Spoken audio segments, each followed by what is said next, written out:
don't subscribe to the old school way, nor the new school way, only the optimal way. The 80-20 Baseball Experience with Coach Bo.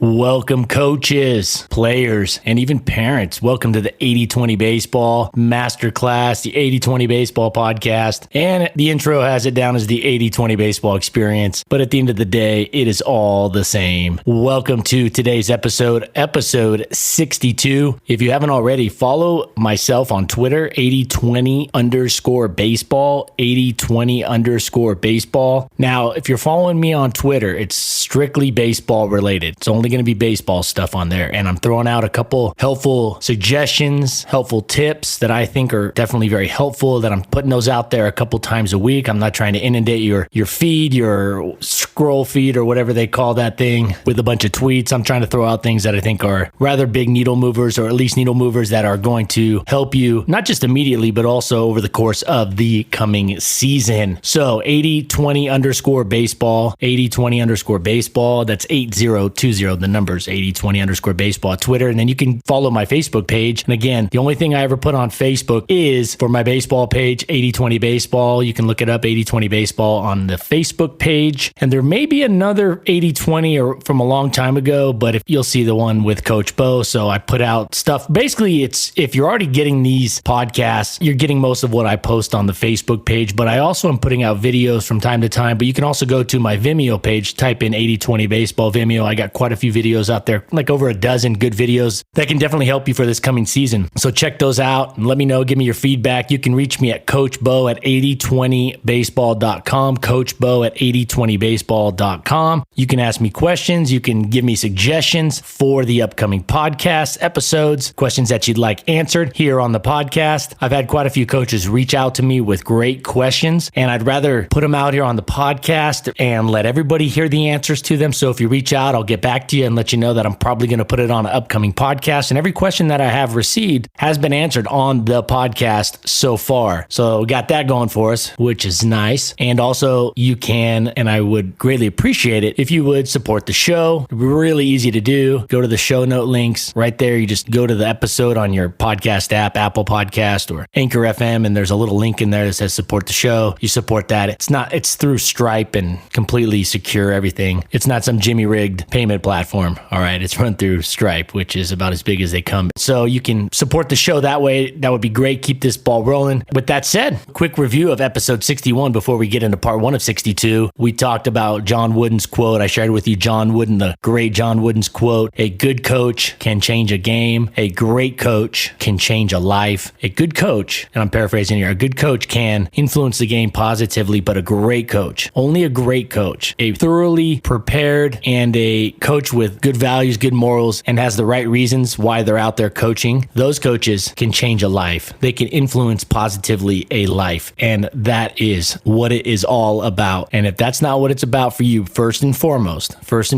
if that's not what it's about for you, then you need to get out of coaching. I've said this before. I've said it many times before. And I know this is a bold statement, and many of you have not heard this statement before, but I believe youth sports would be better off with a good chunk of coaches. And you know who those coaches are. You've seen them out there, with a good chunk of coaches not coaching. And I'd rather have those teams just be run by the players, a la Sandlot. I think they'd be better off. I think long-term they'd be better off. They might not win as many games. They may win more games, but I'll tell you what, it's going to be a better experience and a better outcome for the long run for all those players. So I would rather, if a coach isn't qualified in a way that, he's out there for the right reasons, I don't think those coaches should be allowed to coach. In my opinion, I don't think they should be. Now, we're never going to get to a point where we can vet those out and filter those coaches out, because there's no criteria that would be set forth, and it would just be so hard to do it. But my point is, youth sports would be much better off with just primarily coaches, or just coaches that are out there for the right reasons. And again, winning and losing games is not a wrong reason. It should just not be the primary reason. And in fact, I don't think it needs to be the primary reason or the primary goal for you to actually win a lot of games. So there are some teams, a good handful of teams, a good chunk of teams in every league that would probably be better off, not just in the short term, but definitely in the long term, if they just coached their own team and had a parent in the stands on their laptop doing some work remotely that just kept an eye on things to make sure everything was safe and whatnot. So, there wasn't any overall issue. There's an injury, things like that, just some kind of adult supervision, but the players run the practice. Anyways, so I talked about John Wooden's great quote. I thought that's one of the best quotes I've ever read. A good coach can change a game or influence a game. A great coach can change a life. Be a great coach. Be a great coach. Be a life-changing coach.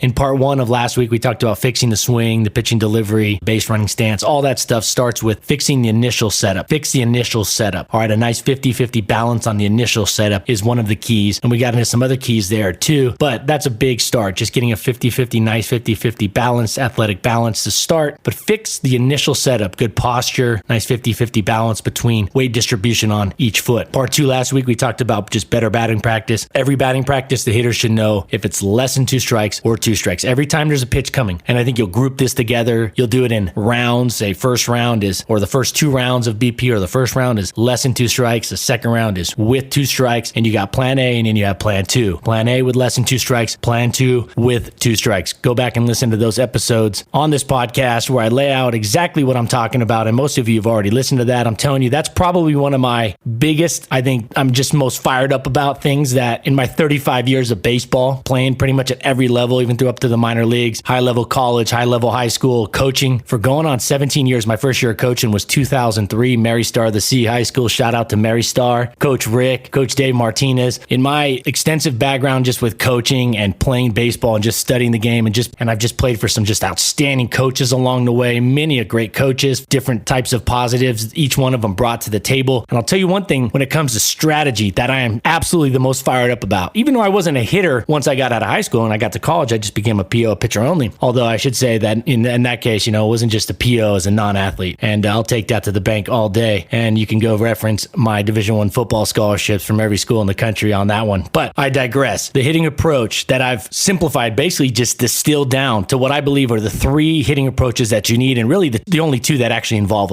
like an actual swing are plan A and plan 2. And then there's plan take. But plan take is simply those situations, and I lay them out exactly the situations and it's going to vary depending on the game and the opponent and the hitter, those situations that you are going to take a pitch, and that's going to be with no strikes. All right. Now, plan A, plan 2, and plan take are laid out. I'm telling you, those are distilled down. You cannot distill down a better hitting approach, in my opinion. Hitting is just too complicated. Hitting is so hard to do. Hitting of baseball physically. Let's simplify the mental part because the reaction time is 0.4 of a second. Let's make the hitting approach as effective as we can, but simplify it down to really all you need. So I'm just extremely up on the hitting approach that I've distilled down. It's not anything for me. There's so much stuff, and I share. Anytime I bring something to the table, unlike a lot of people I hear out there in the baseball community, when I bring something to the table, I will give attribution. I will tell you where I got it from. I will tell you who the coach was. I'll give you the full name, and I'll give you the quotes or whatever it is, or wherever I was, a conference here or a coach there. But this one I got from myself, basically just going, how can we distill the hitting approach down to what you really need? The one caveat, the only caveat would be if you are in the major league level and you just have a massive amount of data. Even then, you're still guessing. I don't think guessing is the way to go unless you just have massive amounts of data that you can back it up with, and you have a swing that is maneuverable and adjustable throughout the hitting zone. So whenever a hitter's taking batting practice or any type of overhand throwing or even toss throw, they should know what the count is, less than 2 strikes or 2 strikes. So go back and listen to episode 61 on that.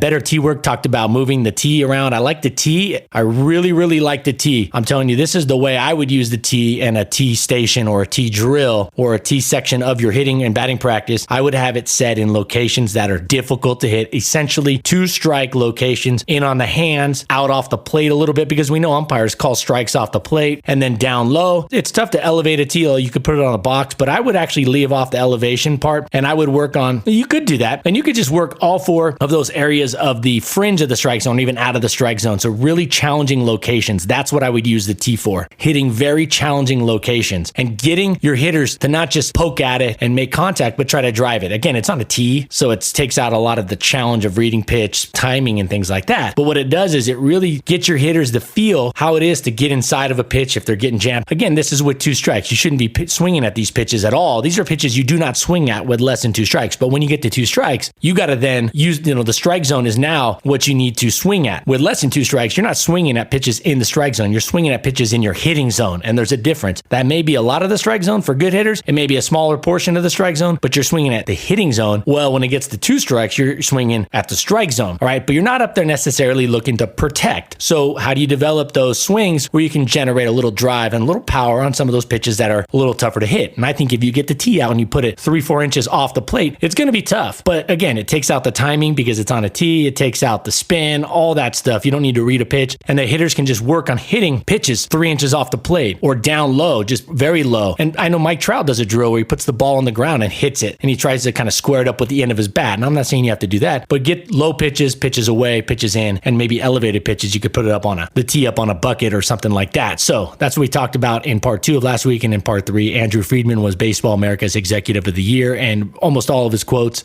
he's a Dodgers president of baseball operations. Almost all of his quotes in the magazine from Baseball America were quotes about building or bringing in players that are a good fit culture-wise and teammate-wise. Was essentially the majority of his comments, the majority of the article. He also talked about having versatile defensive players. And that's a little harder when you're coaching youth baseball, but you definitely can bring in good players, good teammates, good character players, hustle players, respectful players, disciplined players, gritty players, coachable players. All right. So he really talked about how that is at the forefront of how he puts together a team. And he is basically probably the best architect of a baseball organization, one of the best architects of a baseball team, a whole organization. And his team, his staff put together a phenomenal team, a team that looks like they're just having a blast. They're winning games and they're consistent. And I'll tell you what, there's certain teams you see out there that you're, as a fan or as a kind of a youth coach, you see these major league teams, you're like, that looks like fun. And not only does it look like fun to be in that dugout, they're winning games. And there's a reason why. Now, part 1, episode 62. As the spring season nears,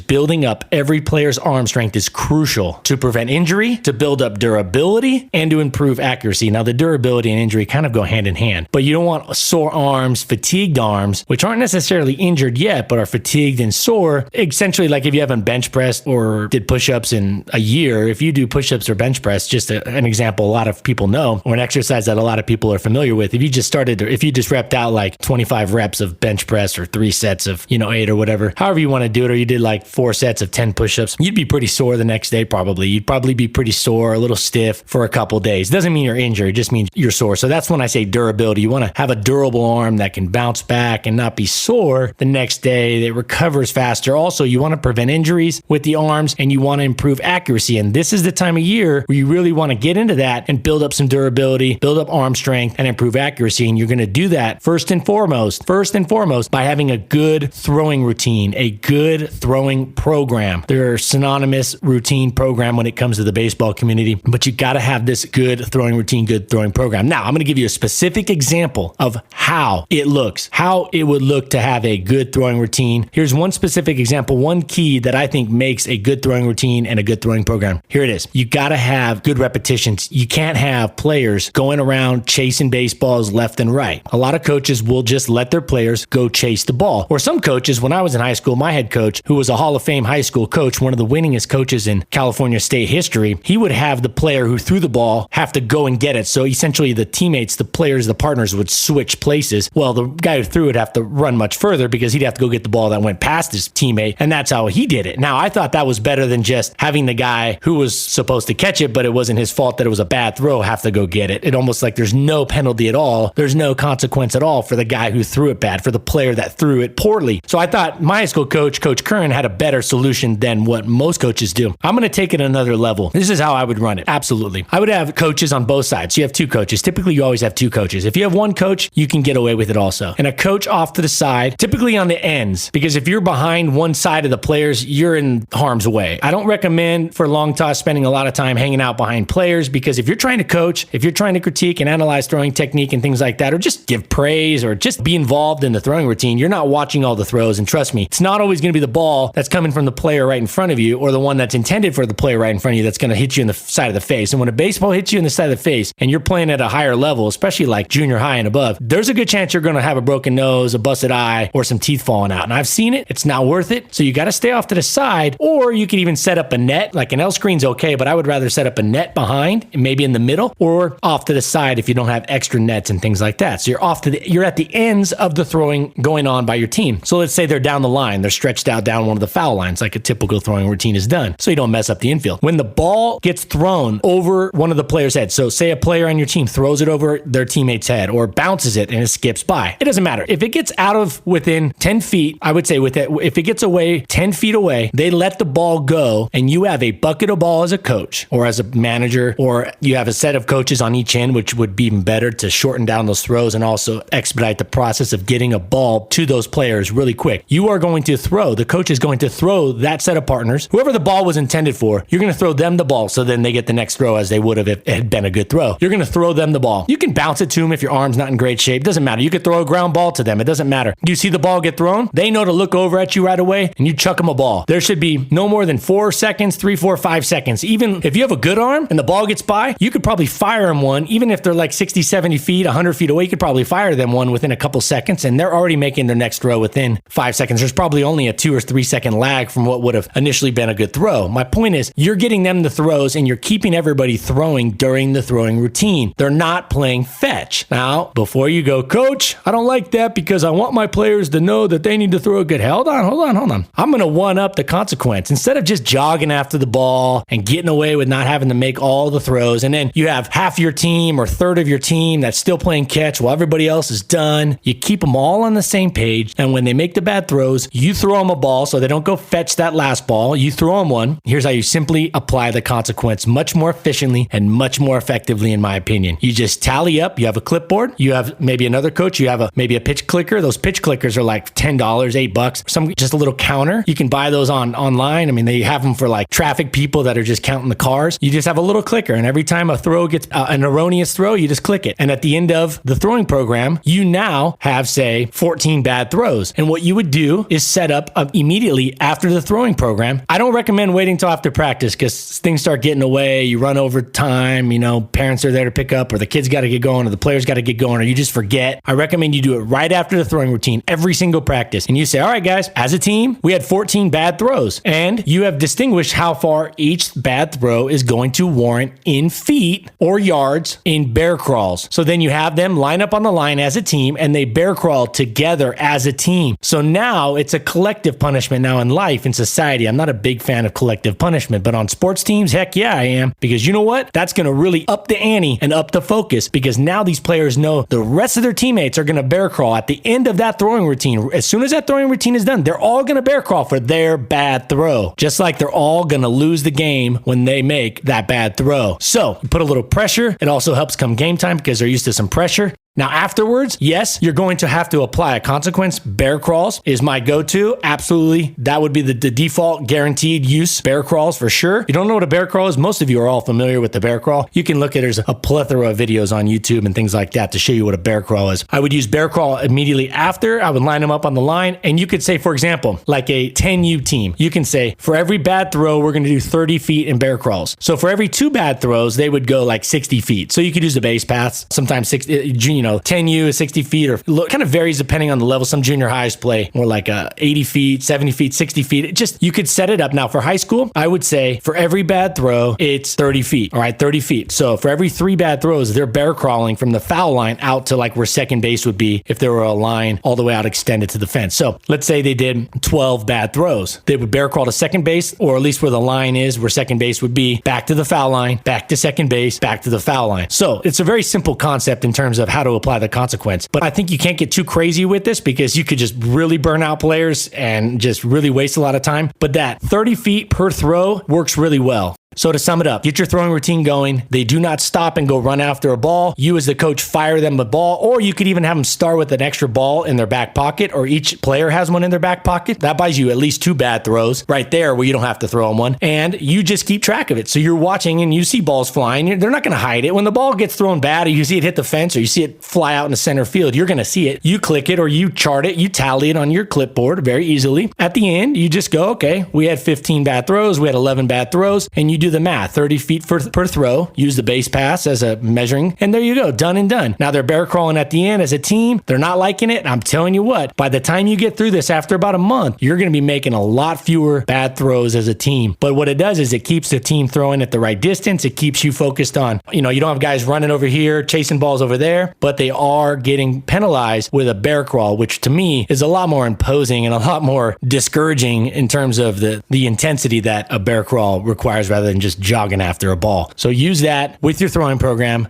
Before a game, I wouldn't use it, of course, but I would use that every practice for every throwing routine, every throwing program. There you go. That to me is a massively helpful tip to be efficient, but also to have a consequence for every single bad throw. And this will get your players focused better. I guarantee it. And lastly, on this tip, you can implement it right away. You need a bucket of baseballs and you need to explain to your players how it's going to work. You should probably be able to explain it to your players in 3 minutes or less. And the good news is, like anything that you implement, any new system or routine or procedure, it will get more seamless and easier over time. When I did this with teams, after about the third or fourth throwing routine, they knew right away. When it was a bad throw, they knew right away to look over, have their glove out. And I recommended the coaches that were with me throw ground balls, fire ground balls to them, 1-hopper, 2-hopper ground balls to them, because players catch more balls that are thrown to them than they do get opportunities throughout their career, even early on, than they do opportunities to catch and field ground balls. So anytime you can get ground balls in, that's even better. Especially because you're throwing it as a coach. It doesn't matter if your arm's any good for the game. It doesn't matter if you can hit somebody in the chest for the game. So you might as well make your throws ground balls for those players. Now, if you notice what I'm doing with any drill, we're looking to optimize it. We're looking to make it more efficient. We're looking to have some kind of game-like situation where there's focus needed, there's a consequence, there's some urgency. You're making the training as tough as the game because players, they don't rise to the level of the game. They go down, they play down to the level of their training. Players play down to the level of their training. They don't rise up to the game. They don't rise. That's nonsense for the most part. Maybe one player in a blue moon. But what they're going to do is they're going to fall or they're going to go down to the level of their training. So make their level of training super, super high up. Get that bar set very high for their level of training. And this is a great way to do it.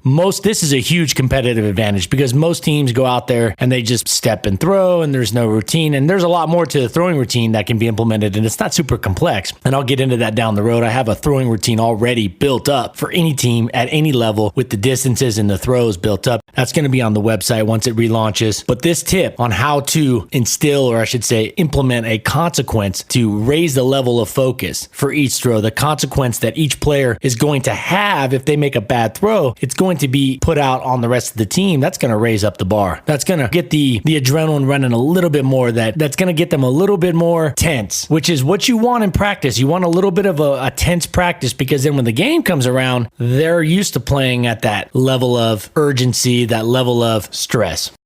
Now, for part 2 of this episode, I'm in the middle of, or I should say I'm almost done with the book called Future Value. It's a really good book. I'm really enjoying it. And it's a recently published book on baseball and how to scout players and how to predict how good a player is going to be. And it really breaks down the whole scouting process and how to value players. And obviously the title is Future Value, but it really breaks down kind of how the scouting system and valuing players and predicting how good a player is going to be. It goes through that, and it's really a deep dive, and I really like it. And I'm a big fan of Fangraphs, and the authors are from Fangraphs. The authors are Eric Longenhagen and Kylie McDaniel. I might have said that first one. Eric, I apologize if I said your name wrong. But Eric and Kylie put together this book. It recently came out. It's a really good book. I wouldn't necessarily recommend it for youth baseball coaches, but I would highly recommend it for anybody that is coaching, definitely college and pro ball, but anybody who's a scout or wants to be a scout, or anybody who's a recruiting coordinator or somebody's recruiting players. If you just like to read baseball books and just take in information, it's a good one. I wouldn't put it at the front of the list for just a general coach, especially youth coaches, but nonetheless, it's a good book. And one thing that I pulled out of it, well, of many things that I got out of it, and I'm going to be sharing, I'll drip those in over time. There's a few things that I think can definitely apply for youth and high school level. And when I say youth, I'm talking about basically 18 and under, so high school and definitely youth baseball. And one of the things that stood out was scouts, major league scouts will comb. Now, this isn't everybody. This is just kind of a generic statement that the book made, that the authors made, that when they interviewed scouts and they talked to a lot of scouts, they said scouts will comb the internet. They'll surf the internet. They'll search the internet to find quotes about players that they're scouting to get a glimpse into the mindset of the players when they're at the plate, to get a glimpse into what they're thinking when it comes to the hitting approach. And we've been talking about the hitting approach a lot. And so scouts will actually comb through the internet to find quotes about what players, the players that they're scouting, the players that they're looking to draft, or if you're a recruiting coordinator for college players that you're looking to give a scholarship to or a spot on the roster, and they're looking to get a glimpse into their mindset at the plate, because it's hard to read somebody's mind. You can assess a lot of skills. And now at the end of the day, results are results. Are they swinging at bad pitches? Are they not swinging at the pitches that are meatballs? Are they taking good pitches? Are they chasing? So really at the end of the day, results speak for themselves. We've talked about that on this show. Results, not theory, not what sounds good on paper, but what works. At the end of the day, all that matters is what works, and what works over time, what works consistently over time with different teams, different players, and for, longitudinal, in a sense. Well, like you hear about longitudinal studies, this is what I'm talking about. It's kind of like this coronavirus vaccine. First off, I'm pretty healthy. I'm young, 40 years old, and I'm all for vaccines, but I want to see that they've been tested out a little bit, right? Somebody who's a little older, like my pops, a little more urgency there, underlying health issues, maybe you just go for it, right? But for me, I'm going to wait it out a little bit, get some trial and error. I want to see a little length to the rollout. I want to see a little bit of that rollout length going on. Now, in my situation, like I said, I'm healthier. And so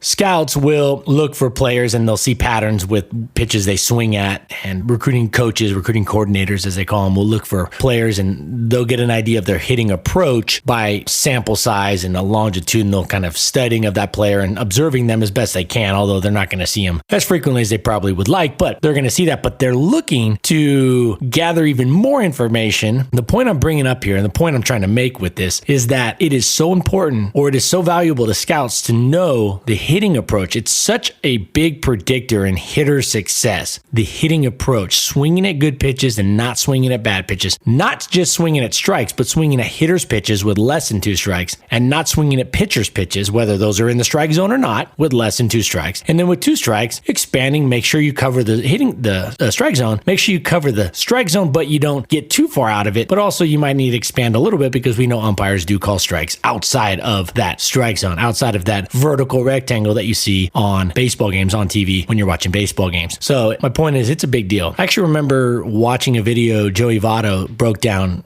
And Joey Votto described his hitting approach for the most part. He didn't give away all the secrets, but he let you in. He kind of gave you a peek into his mindset as a hitter and what he's looking for. In fact, if I was a professional pitcher or a college pitcher, this is what I would recommend they do, is I would gather as much information, what people put on record. And I know there's professional teams that do this. They have paid staff that just scours the internet for things that the other team is saying. And the opponents are saying, the players on the other team are saying, the other coaches are saying, just to see if they'll slip up and give some insight.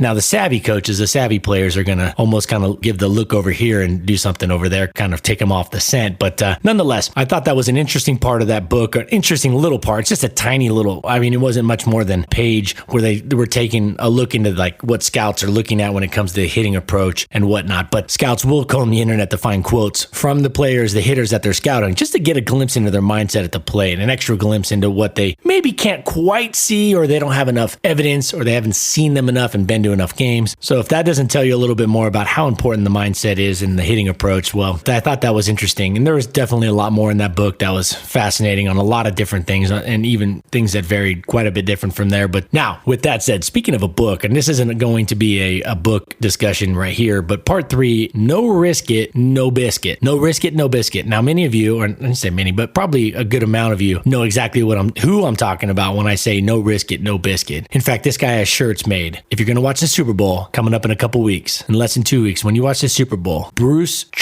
Arians, the coach for the Tampa Bay Bucs, the former coach of the Arizona Cardinals, offensive coordinator for years, college coach. His slogan, as many of you already know, is no risk it, no biscuit. And I love this. And I read his book a couple years back. I just really go, wow, I really dig this coach. He's the kind of coach that when his team needs a first down and it's 4th and 2, he's trying to figure out any which way he can to get that first down, not punt. he's a go for it. He'll catch you off guard on certain things. And if you watch the conference game, the championship, the NFC conference championship game, they actually threw the ball. Now, I thought they got a little too aggressive. Now, I don't know how much Tom Brady's calling the plays. I don't know how much he's an offensive mind, and Tom Brady's obviously probably as wise as any offensive coordinator out there, and he's out on the field, so he sees things. I don't know who's actually calling the final play or who called this play, but it was fourth quarter, late in the fourth quarter. It was like 4 minutes left, and it was like second and something. And instead of running the ball and trying to drain some clock, they threw the ball, and I thought that was a little surprising. They turned around and threw it on third down also. Third down made a little more sense, but I thought, wow, well, there's definitely no risk it, no biscuit. And I think the mindset was on that second down play was they think, or the defense or the defensive coach is probably guessing it's a 90% likelihood that they're going to run the ball, and they pass it. And the guy was open. It was a bad pass by Brady overthrew the target. And I know he had a good game. Aaron Rodgers had a really good game too, but that was one of those throws that got away from him. But nonetheless, that doesn't matter. The play call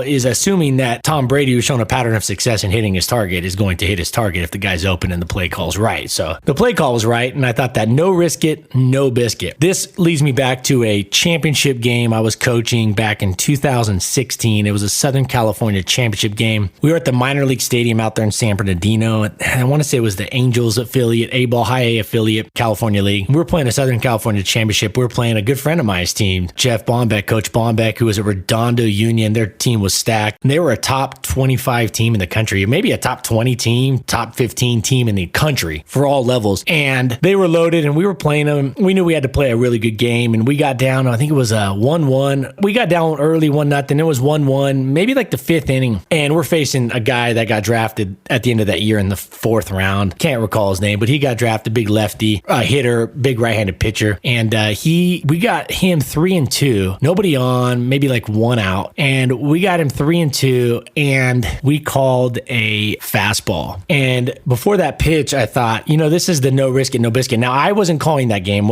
I have a good friend who's a really great coach himself, and him and I rotated between the starting pitchers, because in high school, you typically have like two starters. Well, in California, you kind of have two starting pitchers during the week. And I would call it for our lefty, who's actually playing in the Colorado Rockies organization now, had a really good senior year and went on to play at Long Beach State. And I would call the game for him, and the other coach, my friend Eric, would call the game for our other pitcher, Jake Larson. And Jake was a stud. And it was one of those situations that, you kind of just go default. We kind of thought go default, and we called a fastball 3-2. And looking back now, again, speaking of quarterbacks, Monday morning quarterback in this one, that's the one you got to go, hey, this hitter's too good. He's too good. He was a stud. This one we should have thrown something, probably Jake's slider, backdoor slider. We should have just taken the chance. It's one of those no risk it. The risk, I thought, was probably, looking back, was probably a little bit less throwing that. So you walk them. You don't want to walk them. But, if you throw the slider, you got a really good chance. If you throw it in the strike zone, you got a really good chance of getting an out or a ground ball, maybe a strikeout looking. And we threw a fastball, and he just crushed it for a double down the line. And then he scored on a base hit when the next hitter hit him in. And my point is, it's kind of like that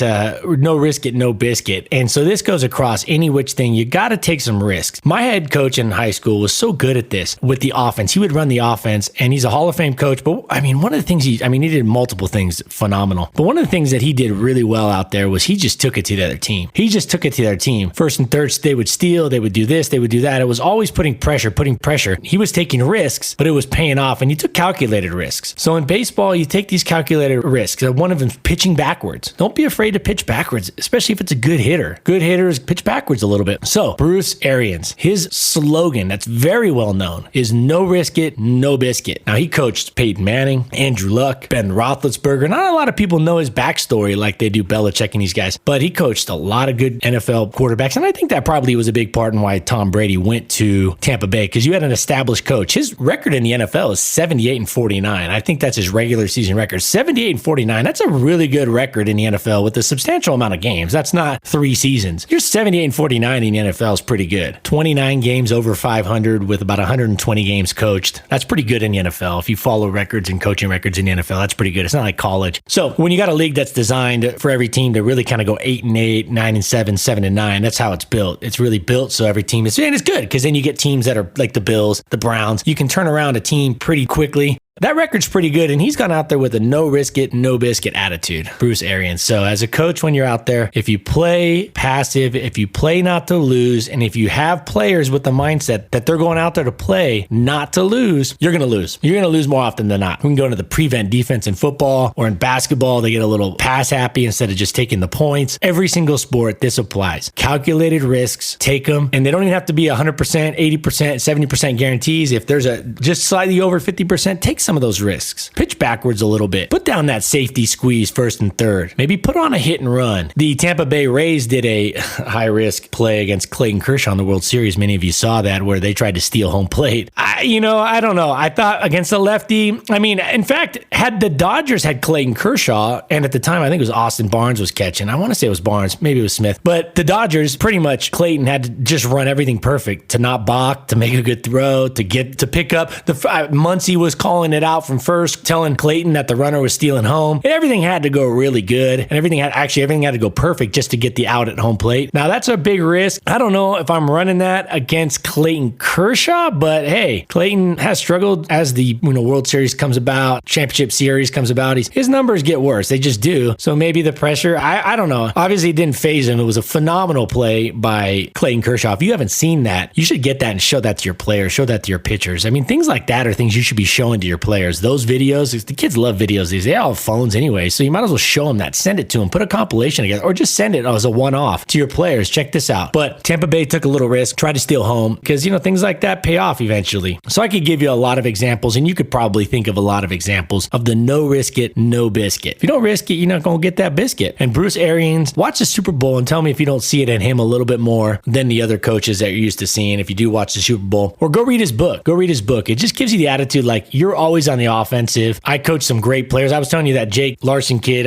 now he's in college, he's a senior in college, but I coached him, and man, he would do some things. He would take some what would be perceived as risky, like pickoffs. Like he would pick, and he would get guys, and had confidence, and he played, and he eventually just got used to playing at that level, and that's just all he knew was and it really became less of a risk because he just played at that level of taking it to the other team. He wasn't playing on his heels. He was aggressive. Same with the other pitcher, Zach, and that whole team was phenomenal that we coached that year. All right, so get your long toss better by implementing what I explained to you and prescribed to you in part 1 of this episode. Part 2, hey, even the scouts are looking at hitters. They're scouring the internet to get information on what hitters are thinking, because the hitting approach is so important. So coach the hitting approach just as much or more often, especially early on, as you are the swing, okay? From my experience, I can tell you that athletes, hitters, baseball players will figure out a swing. They'll figure out a way to make contact, but they'll usually never really figure out a good way to optimize the hitting approach unless you coach it up. Their hand-eye coordination and things that they've done when they were younger at the park and things will play into the swing. But if you don't coach up the hitting approach, it'll never get better. It'll just always stay mediocre or poor if it doesn't. And then thus the swing really doesn't become relevant, because without a good hitting approach, it doesn't matter how great your swing is, because if you think your player is going to be Vladimir Guerrero, and when I say Vladimir Guerrero, I'm talking about Vlad Sr., of course, one of probably the greatest at that, or Ichiro, you're not going to get those types of players. Sorry, you're just not. Those are once in a generation type of players. They can just swing anywhere around within 6 feet of that darn plate, and they're going to hit the ball. Everybody else needs a good hitting approach. All right, you just do. So fix the hitting approach and have your players play loose. Have them play loose. Take some risks. No risk it, no biscuit. Have some fun. Teach them a little about that in life. Same with life. If there's a reason a lot of entrepreneurs make a lot of money and they take a risk. The owner of the business has more risks. A lot of you have your own business, or you have some kind of stake in a business, or something like where you are at risk. There's more risk, but there's more reward. Now, it's a calculated risk. It's a smart risk. It's a hard-working risk. You're working hard at it, but it's more of a risk. That's why when the owners of the company sell their business, they get the majority of that, or when the profits go up, they get the majority of it because they're taking more risk. That's something they don't teach in economics classes these days, it seems like. They think everybody should just be compensated equally, but they don't realize the risk distribution is different. So take some risk and you're going to have more biscuit to eat. No risk it, no biscuit. And go check out that book by Bruce Arians. Watch for that in the Super Bowl. And then when the Super Bowl is done, man, baseball's right around the corner. Hopefully everything goes good and everything works out. We get baseball coming up real quick here. And all your baseball seasons should be looking to kick off relatively soon. Man, it's a good time of year. I gave you a nice tip, I think, to start out there with the throwing, get better at throwing. Keep in mind the hitting approach. Take some risks as you start playing, especially in these scrimmages. Start taking some risks. Inter-squad scrimmages should just be pure risk to see what you can get away with. Inter-squads are great. Intra-squad games, inter-squad scrimmages are great because you're playing yourself. You're playing your own team. You don't have a score scoreboard. Man, you could try to take 2 on every. I know I've heard coaches that actually run scrimmages where you can't get a single. You have to get the second. Now, if the ball gets to the outfield, of course. If the ball gets to the outfield, you got to go 2. By taking that risk, and the coach is telling, there's really no risk because the coach has already given them the green light to do it. They say anytime you hit a ball to the outfield that's not caught, you got to get to 2. So every single that's, say you hit a ball up the middle on the you got to go 2. What it does is it teaches guys to get out of the box hard. It teaches them to think aggressively. And I sent out a tweet today. You don't get any points. You don't get any runs for touching first, second, third base. You don't net any runs. You use net 0. You net 0. It's like if you're a salesman, you can have all these prospects. You can have a Rolodex that's 1,000 names deep or 10,000 names deep. Doesn't matter. You can have the nice iPhone. You can have a great pitch. But if you don't close a deal, if you don't make the sale, it doesn't matter. You don't net anything. You got to finish it. You got to score. You got to hit home plate. So I think that was a really good example of the kind of taking some risks, but with no downside to it because it's an intra-squad, kind of your team playing itself in a scrimmage. All right, coaches, follow on Twitter, 8020_baseball. You can email me at coachbo@8020baseball.com. Email me at coachbo@8020baseball.com if you'd like something discussed. If you send a Twitter, I'm not always on Twitter. I try to look up, I get articles from Twitter, from other coaches, from people within the baseball community, and I'm posting a couple days a week. I'm posting stuff that's going to help coaches and help players, but I'm not on there all the time. So if you do send me something to my email, I'm going to get it much faster at coachbo8020baseball. And it would be great if you could click the link in the show notes on your podcast app and support this show.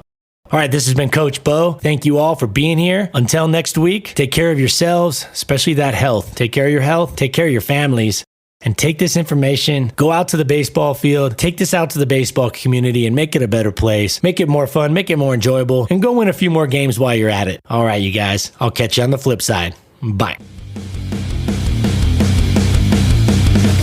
This has been the 80-20 Baseball Experience. This is a really good team, and so you have to earn everything you have against them and take opportunities when they present themselves. Take it to the field.